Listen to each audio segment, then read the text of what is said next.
उद्घाटन झालेलं आहे शहरामधलं. काय सगळं मी सांगितलं मगाशी माझ्या भाषणात, चिपळूणच्या गल्लीतला भाजप आता हायवेवरती आलेला आहे आणि आम्हाला आमचे जिल्हाध्यक्ष प्रशांतजी यादवांच्या रूपाने आम्हाला रत्नागिरीमध्ये चिपळूणमध्ये एक सक्षम नेता मिळालेला आहे. आम्ही सगळे त्यांच्या नेतृत्वाखाली काम करतो आहोत. त्यामुळे हे भारतीय जनता पक्षाचं कार्यालय 29ला या रत्नागिरीतलं सत्तेचं एक केंद्र व्हावं ही आमची मनोकामना आम्ही सगळ्या कार्यकर्त्यांच्या समोर बोलून दाखवली. या कार्यालयाची विशेष चर्चा सुरू आहे की भास्करराव जाधवांच्या बाजूलाच आपलं कार्यालय आखे जानतावर. मी खरं म्हणजे भास्करराव जाधव हे आमचे मित्रच आहेत. आमचे सगळेच मित्र आहेत. आमच्या महायुतीतले आमचे मित्र आहेत. शेवटी कार्यालय बाजूला असणं एक संस्कृती आहे, त्याच्यात काही फार काही हे नाही. परंतु आम्ही वसुधैव कुटुंबकमवाले आहोत, वयम पंचाधिकम शतमवाले आहोत. आम्ही कोकणाच्या विकासामध्ये आम्ही सगळे बाबांनो एक आहोत. त्यामुळे कोकणाचा जिथे जिथे विकासाचा विषय येईल तेव्हा आम्ही एक आहोत. राहिली गोष्ट निवडणुकांची, 29ला जेव्हा निवडणुका येईल तेव्हा युती महायुती कोण कोणाच्यात जाता हा प्रश्न आहे. आज सगळे आम्ही मित्र आहोत आणि आम्ही सगळे सामंत बंधू असतील, भास्करराव असतील, कदम साहेब असतील, रामदासजी असतील, त्यांचे चिरंजीव असतील, आम्ही सगळे हे सगळे मिळून रत्नागिरी जिल्ह्याच्या विकासासाठी आणि कोकणाच्या विकासाचा संकल्प घेऊन आता आम्ही मैदानात उतरलेलो आहोत. त्यामुळे सब समाज को, सगळ्या राजकीय पक्षांना सोबत घेऊन आम्ही कोकणाचा विकास करणार आहोत.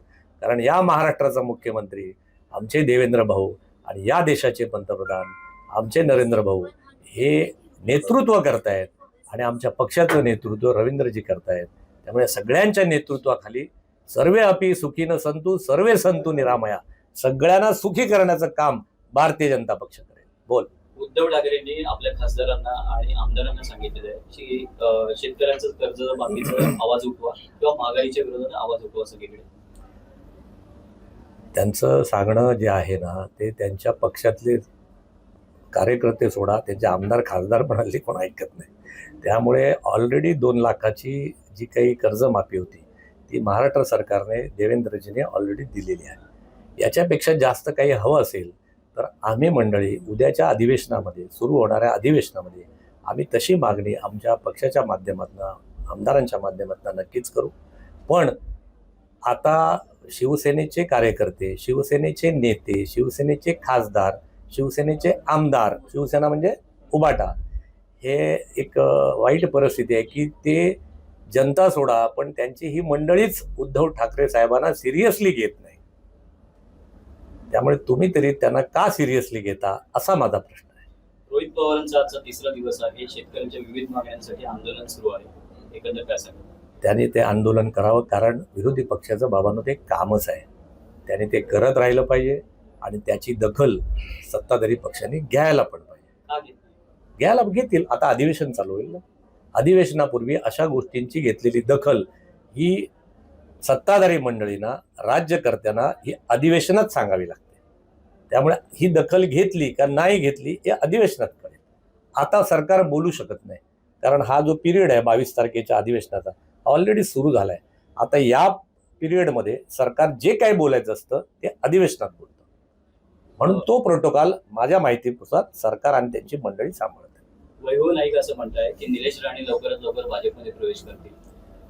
आता निलेश राणे म्हणतात वैभवजी प्रवेश करतील.